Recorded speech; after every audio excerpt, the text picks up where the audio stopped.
In the last video, we finished up this forged carbon fiber foot peg bracket, and it's time to start working on the other side. But part of the other side is going to have to wait for a moment because there's a project that we need to do kind of in the middle of that. And I've swapped over the front end for an R6 front end and front wheel. And what has been driving me nuts ever since I did the swap is that this rear wheel looks absolutely nothing like the front.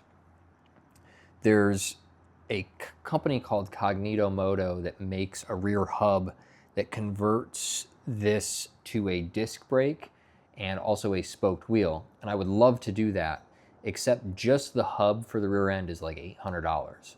Once you factor in a spoked wheel, all of the components to make the disc brake work, like the master cylinder, the rotor and everything that and the caliper and everything that you need to make it work, and then also converting the front wheel to a spoke because you can't have those be different.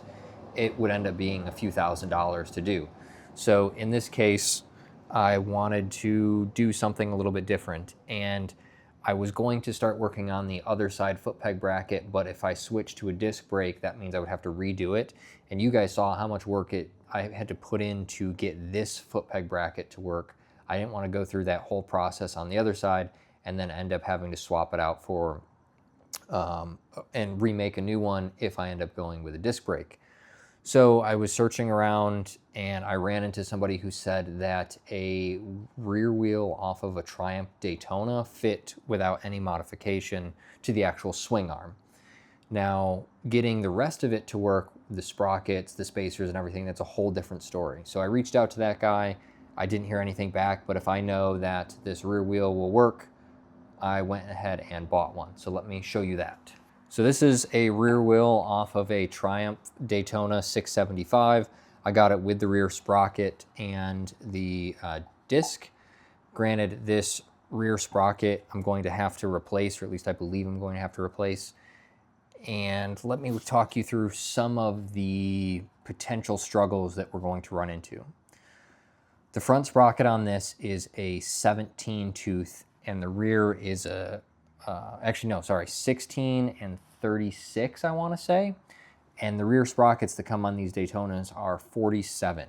So first of all, definitely need to go down with the rear sprocket so that it matches up with the stock gearing. But also the issue is that this rear sprocket is a 530 chain type and this bike is a 630 chain type.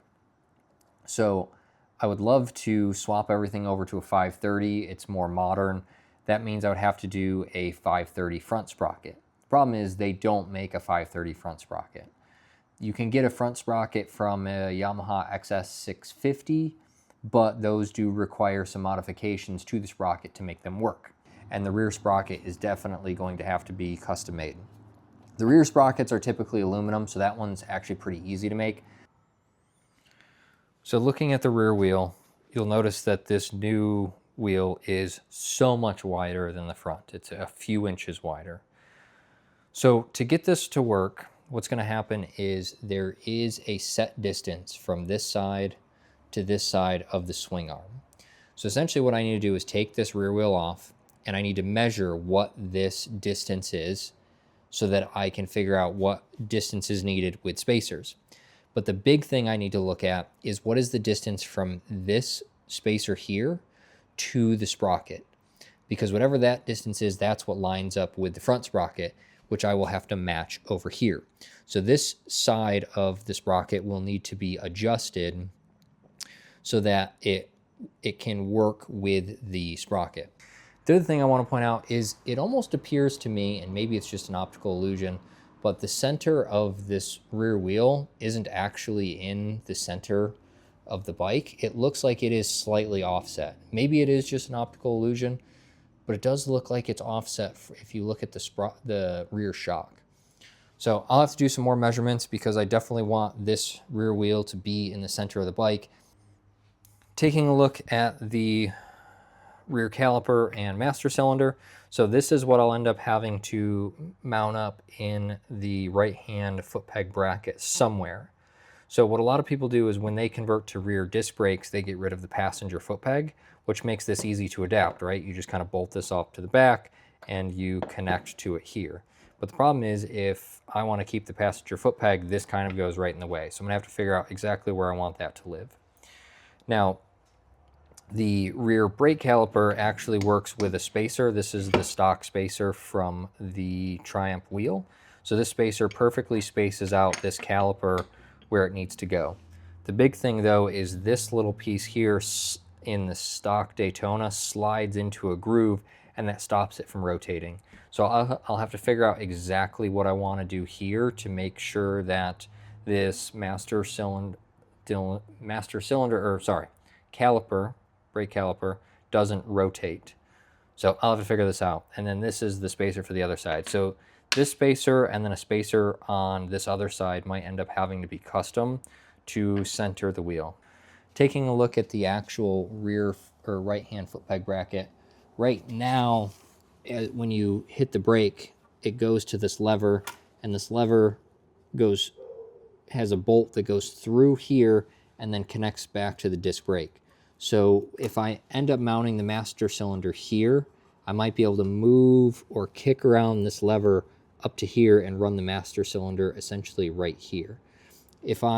Because I've got this bolted on this side, if I flip this to the back side, it might give me enough room to inset that master cylinder back here and then put the reservoir over kind of in this area.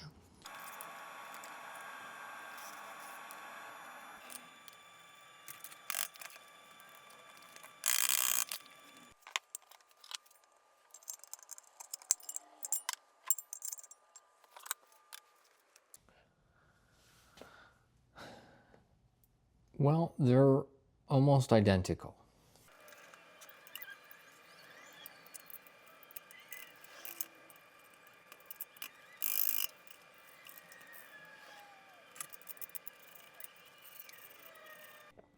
Also, some updates.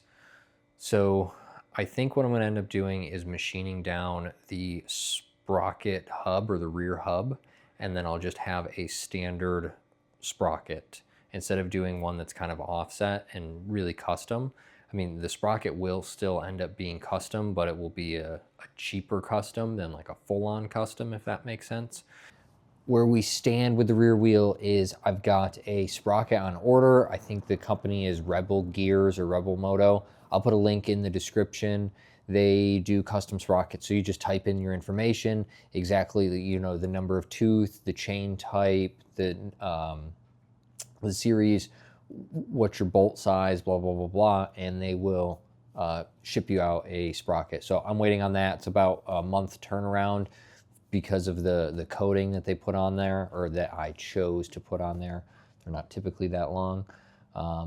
I do need to do a few more measurements on the rear wheel to determine how much I need to cut off of the spacer or off the hub. So the spacer sticks out a little bit on the side of the wheel. So if I shave that down a little bit, I'll move the whole wheel over, which means I'll have to take less off of the hub where the sprocket attaches to. And hopefully that's the case, is we only have to take a little bit off of that. I don't want to take a lot off of that. But that means that I will need to put a spacer on the other side. So stay tuned for the next video, because we should be finishing up the rear wheel, and we'll see that on the bike with a chain and everything hopefully functioning. Stay tuned, and I hope you enjoy this, and I'll see you in the next video.